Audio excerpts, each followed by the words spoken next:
তুমি ভাত খাও নাই? ভাত খাবে না আম্মু? আম্মা আইব না? আম্মা আম্মারে কি কইছ? হাত ছড়াও। পাপা পাপা দাও, পাপা দাও,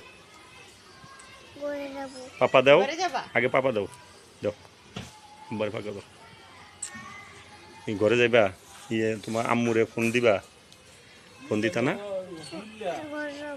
ঘরে যাবে? চলো। তোমার নাম জানি কি বলো? তোমার নাম কি? ইলমা? হ্যাঁ পুরা বলো। বাইনা ইসলাম ইলমা। তোমার আব্বুর নাম কি? তোমার আব্বুর নাম কি? তোমার নাম বলো। তোমার আব্বুর নাম? খোকন। বলো যে খোকন মিয়া বলো। আর তোমার আম্মুর নাম? উর্মি আক্তার। হ্যাঁ।